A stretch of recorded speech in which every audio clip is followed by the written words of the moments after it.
Happy birthday. With those words, my husband smiled broadly. Mom, here's a present. My son handed me a bouquet with delight. On a sunny Saturday, at that moment when I heard their words, I was taken aback. For 5 years since our marriage, we had led ordinary yet happy days as a family. Even after my husband's work became busier, I managed childcare and household chores alone. Because I loved this family and wanted to protect the time we spent together as three, I wondered if this was the result. Why is this happening? With frustration, I made the decision to leave my husband. I am Emma, 32 years old. As a nail artist, I ran a shop from home. My husband Daniel, who was the same age, worked as a company employee and cherished me and our 4-year-old son Leo. On weekends, he took us to amusement parks or went on picnics with packed lunches.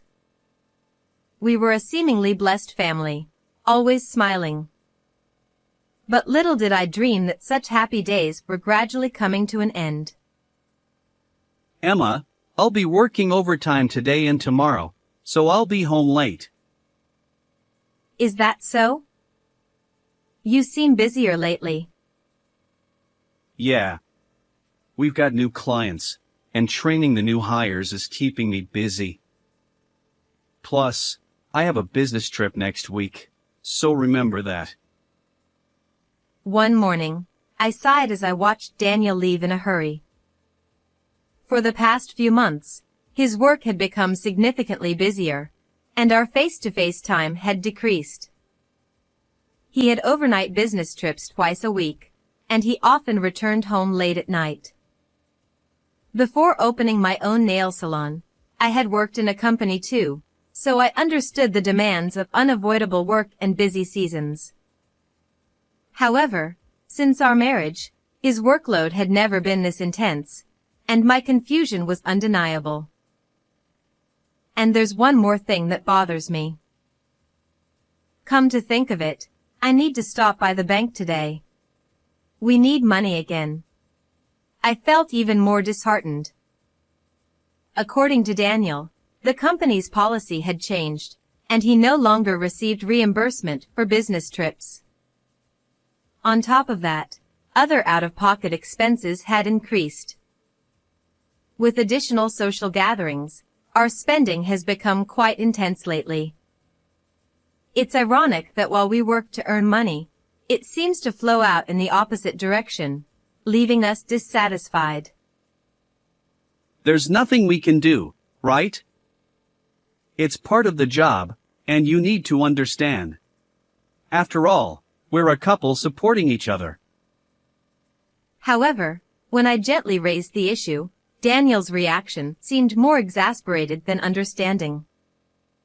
Despite this internal turmoil, I tried to convince myself to manage our finances diligently. After all, although expenses had risen, they hadn't become overwhelming, and Daniel always made sure to be home on weekends, playing with our son Leo. I think we're spending too much money and time on work. But Daniel must be considering us. Although there were lingering doubts, I chose to silently observe Daniel. Then, some time passed, and something happened. Since you're handling everything during the week, let me take care of Leo on weekends. At a certain point, he started taking Leo out somewhere every weekend. Initially, I thought he was creating free time for me, as he had promised. Indeed, with Daniel taking Leo out, I could refresh myself alone. However, gradually, I began to feel uneasy about his actions. Hey, how about the three of us going somewhere next Saturday? Thanks to your help, I've had enough alone time. Huh? No, that won't work. If work gets even busier than now, I won't be able to make time like this. But being alone at home on weekends still feels lonely. That's a luxury problem.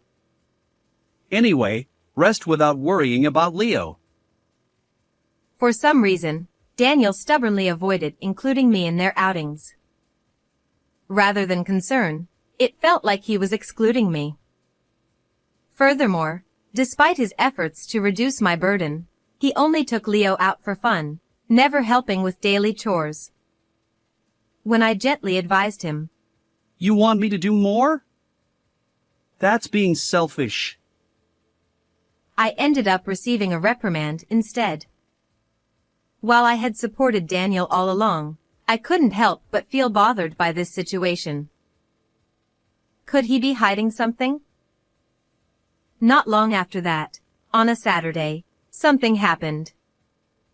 On this day, Daniel and Leo had gone out somewhere together, leaving me at home, absent-mindedly watching TV. Suddenly, my phone rang, catching me off guard. Hello. Emma, do you have any plans today?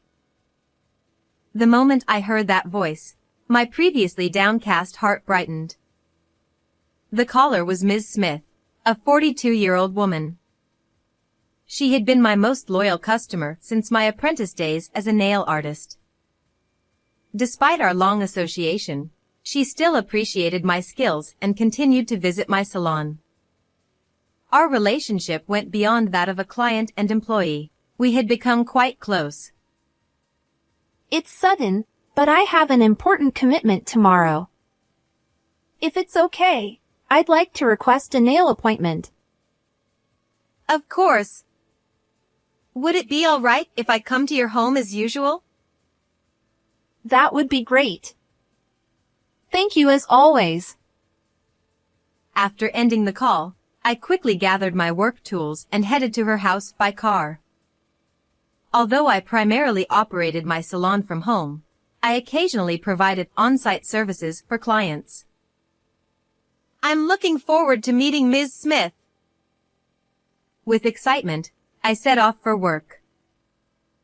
However, as I stepped out of the car toward the entrance of her apartment building, an unexpected event unfolded. What is that? At that moment, I looked up toward the nearby park, drawn by cheerful voices, and witnessed an unbelievable scene. Happy birthday! Mom, here's a present. There they were, Daniel and Leo, merrily laughing alongside a woman I didn't recognize, who was being called Mom. The woman, having received flowers from Leo, smiled naturally and affectionately patted his head. What shocked me even more was that Daniel didn't intervene. Instead, he proudly watched their interaction. This can't be true. Why would this happen? As darkness closed in before my eyes, a part of me remained oddly calm, recalling everything that had led up to this moment. It must be infidelity. The sudden increase in business trips and overtime, the financial strain, Daniel excluding me from outings with Leo, and now this woman being addressed as Mom. Each piece of information was more than enough to convince me that Daniel had betrayed me. Before they noticed, I secretly captured their image in a photo and headed to Ms. Smith's apartment, my mind in turmoil.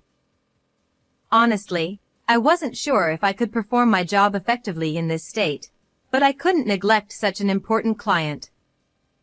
Yet, it seemed Ms. Smith knew me better than I thought. Oh. You seem a bit down. Has something happened? Although I tried to maintain composure, the moment we began the nail session, she looked at me with a concerned expression and asked. Unable to hold back, tears welled up in my eyes. Immediately after witnessing the scene, I was in turmoil, but being betrayed by Daniel, whom I loved, was still a significant shock. Tell me what's going on. Maybe I can help.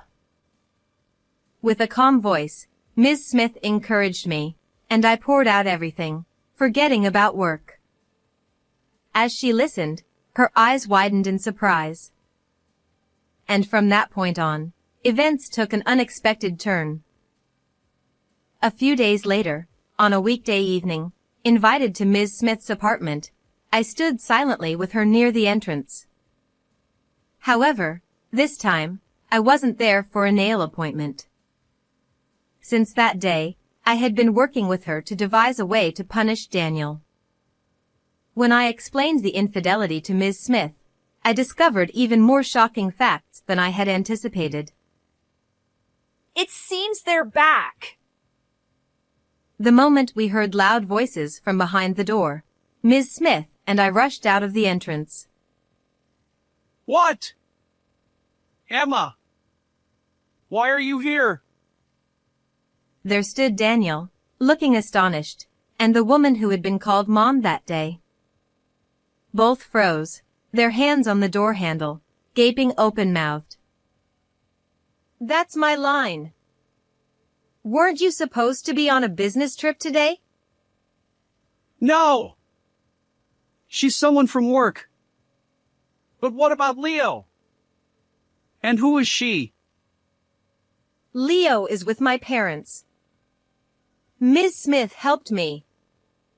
She's here to expose your affair. My angry voice made Daniel narrow his eyes. After confessing about witnessing the decisive scene that day, Ms. Smith hesitated for a moment and then asked about the woman's appearance. Remembering the photos I had taken, I promptly showed them to her, and she gasped. Unbelievable! That woman lives next door to me. Her name is Madison. What a twist of fate. Daniel had chosen to have an affair with none other than my loyal customer's neighbor. Following Ms. Smith's suggestion, I contacted Daniel's workplace.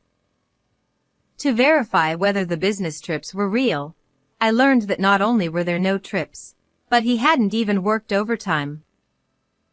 Furthermore, if there had been any trips, the company reimbursed transportation expenses. This revelation confirmed that Daniel had completely betrayed me. Today, I know there's no business trip. So, with Ms. Smith's help, I waited for your return. I wanted to catch you coming home with your affair partner. As I glared at the two of them in anger, Madison, Daniel's affair partner, returned my gaze defiantly. According to Ms. Smith, Madison appears to be in her late 20s, but she seems completely unrepentant or unaware of her actions. Daniel is no different. Well, it's true there might not have been a business trip. She really is a coworker, and today, she was supposed to come to her house for a work meeting. Daniel grinned as if blaming me, as if I were the one at fault. But my patience had finally run out. Despite his busy work schedule, I had endured and believed he cared for us. But now, seeing Daniel abandon his devoted wife for another woman, I had no sympathy left. Huh? You two were making a ruckus while drunk and working? They were so noisy. It was unbearable. I even recorded it to complain to the building manager. Finally, Daniel and Madison looked shocked by our words. Apparently, every time they cheated, they made a commotion in their room, causing Ms. Smith sleepless nights. When I played the recorded audio, embarrassingly, Daniel's voice was clear. And I secretly checked your phone. They seem to have quite a lovey-dovey exchange. There's no escaping now. When did you see my phone? Isn't that an invasion of privacy? At that moment, realizing he was cornered with decisive evidence, he raised his voice in anger. Then, for some reason, Daniel stepped forward with a defiant smile. What? Do you want a divorce? Well, I can't be with you anymore. Fine, we can get divorced. But do you understand? Leo belongs to me. His argument was unfathomable, and I furrowed my brow. Misunderstanding my hesitation, Daniel confidently began confessing everything.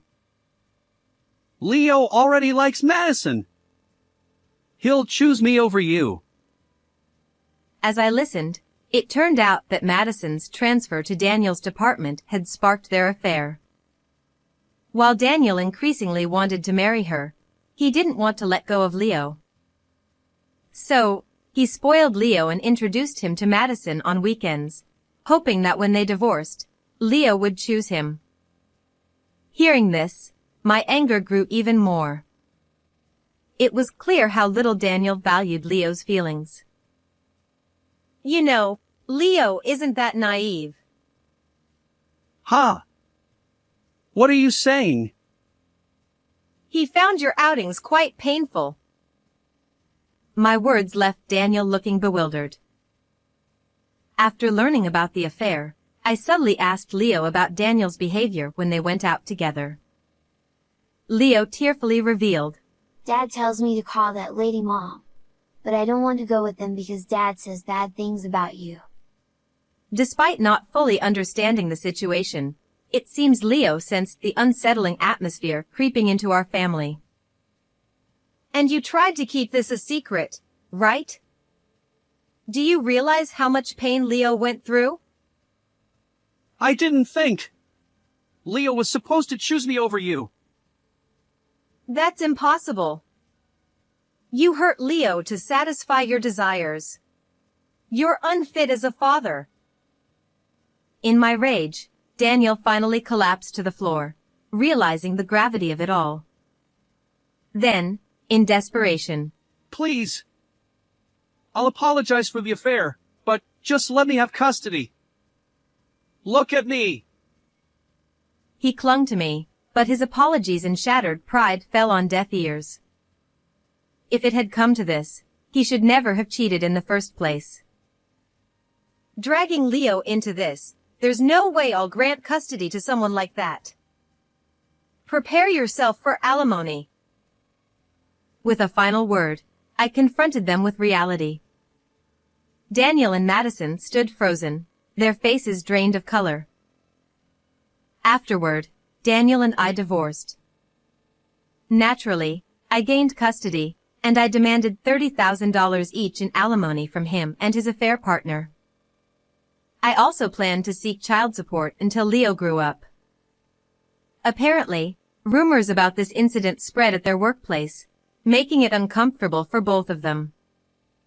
In the end, they broke up, leaving Madison burdened with debt. As for me, I returned to my parents' home with Leo and continued my work as a nail artist. Ms. Smith, of course, remains a cherished client. I'll watch over Leo's growth alongside my kind parents and strive for happiness. How did you like this story? Please subscribe to the channel. See you in the next video.